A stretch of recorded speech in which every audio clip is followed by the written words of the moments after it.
guys, hopefully you're into videos today.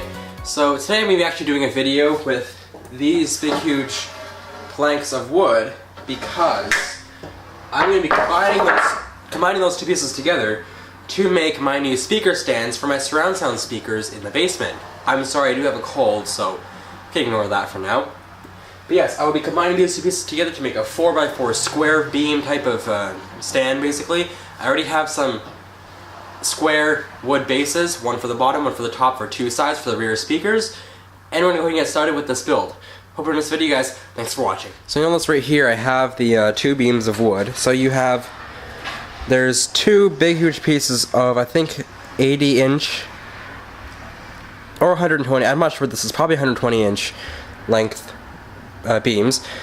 And what I'm going to do is I'm going to put these on top of each other, screw them in place on the bottom parts here. So screws here and screws over there, as you may have noticed.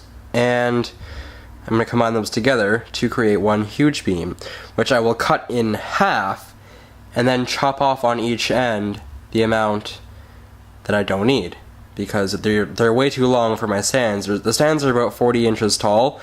These beams are like 120 inches tall.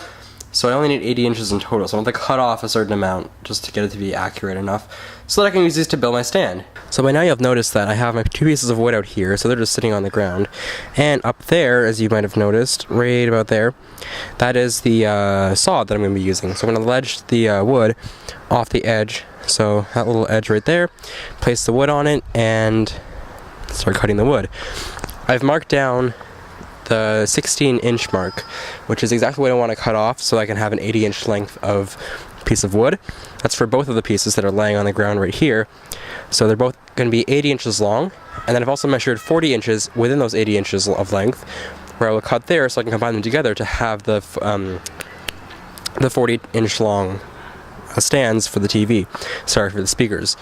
So I'm going to go ahead and start cutting now, and just enjoy.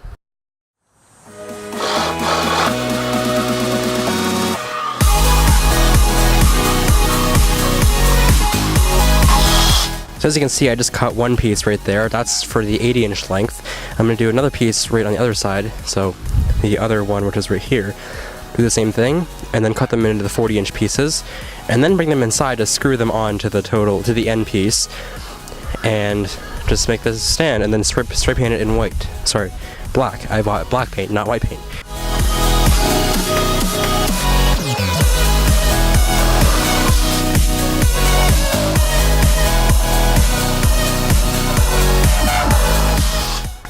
Okay, so now you've noticed that I've cut one of the 80-inch pieces into halves. So I have a 40-inch piece, as you can see right there, and another 40-inch piece. So the piece of wood that's sitting over here, I'm going to do the exact same thing. Cut that 40-inch piece and that 40-inch piece, and do the same thing with those. So yeah.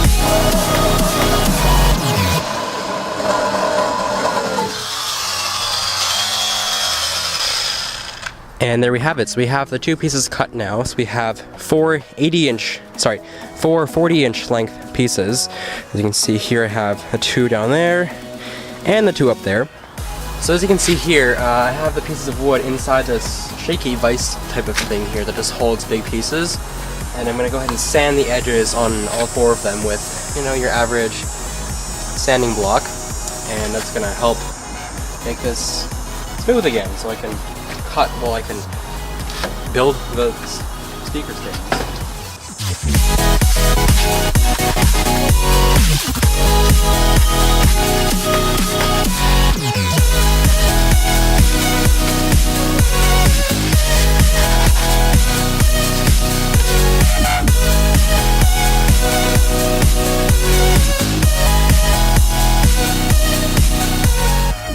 Now that I have this wood all sanded out, I'm going to do the other side of the same piece and the next three pieces. And after that, I'll give you guys a little tour around the wood that I've built, and we'll start screwing it in.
It's been about a week now since I actually put these two boards together, and you can see here, they turned out well, they're very level. I actually had to cut a few of them a couple times just to actually get them to level out. You can see they're kind of dirty. That's alright. So now that they're actually leveled and they're built correctly, we can start painting them. So yesterday, which was Saturday, I actually attempted to use spray paint. Valspar spray paint is for wood, indoor-outdoor use. I bought this can last week, and it's too windy, and also it gets caught in a lot of stuff. So when you actually spray it, it's very uneven and it blows everywhere. So that's why I'm not going to be using the spray paint this time, but instead I'm going to be using a standard paint type. This is orange, in fact, because I had this in my basement for quite a while, instead of the black spray paint. So it's going to have a different color as well, which is nice. It's orange tone. So we'll go ahead and get started here.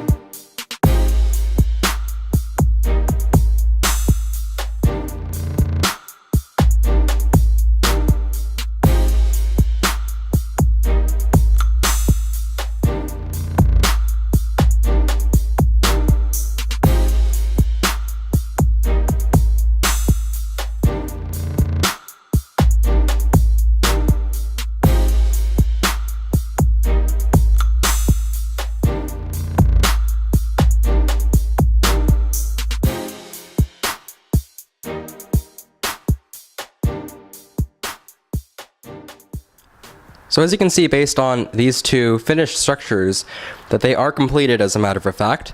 You can see I have the left stand and the right stand. It doesn't matter which one it is really. You can use either one as a stand. But yeah, they are now complete. This whole entire project costed me just about $0. The only thing that really costed me some money was the screws, but they were about $1 each, so for the pack of screws. So essentially, if you have screws at home, this costed me $0, as these pieces of wood can be found anywhere. I did buy these, but for you, they can cost nothing if you have them already. And the two top parts, so these two 4 stands, are from the bottom of my bed as support legs, but I actually just put shelving under the bottom, so they were supporting enough that I just removed these. And I used these as the stands. Now the indents on the top of them are actually where the wires will run down. Originally that's just like connect together to make a plus shape to hold the bed frame. But that's where the speaker wire will be running down the base of the thing, so it'll look nice. And yeah, so this was a very cheap project. It cost me close to nothing to do, which is very nice. And it contrasts well with my room because my whole room is colorful as hell. The sofa is red, the background is green, these are orange, the wall is also yellow or some sort. And then there's blues, there's reds, there's all the different colors in my room, as you've probably seen from my videos previously. So I thought orange would fit in very well compared to black. So good thing I did have the orange color in the basement. I'm going to wait about 8 hours. It's 2:00 p.m. right now, so maybe around 5 o'clock those will be dry, because that top one already is almost dry. So in a couple hours, I'll bring them downstairs, set them up, and see how it goes. See you guys later. It is now week number 3 of this extremely long and annoying build of my surround sound speaker stands. As you can see from this image right here, you'll notice that they are now completely done and built. And they look nice in my setup, as you might have noticed from this shot right here. So the colors do blend in very well. You can see that there's the nice orange with the black speakers, the green background with red sofa, blue, yellow walls on the side, and the white carpet, which is down here. So the colors look great. I know that one looks slightly crooked, but it's not. That's just a camera angle because I have the camera way back. But yes, they are all perfectly parallel. You'll notice that you cannot see the wires at all, really, because, well, they're hidden behind the poles. And they're very solid and stable, and they look very nice. I'll go ahead and bring this up close for you guys to take a look here. So you notice that the stands look very well on this shot here, as you can see. It looks very nice with the speakers sitting on top of the orange base. Now, the color accuracy on this camera isn't exactly that great because it's fairly old, but it's a nice orange. It fits in very well with the colors around it. It's a lot deeper than what's on the camera, so that's another thing. It's a 3MOS sensor, which isn't very... You can see on both sides we have the same exact setup. So we have the speaker sitting on top of the orange stand, which looks very nice in my opinion. And yeah, so that's what it looks like on my surround sound setup. I hope you guys enjoyed this video. Thanks for watching. Tech Boot!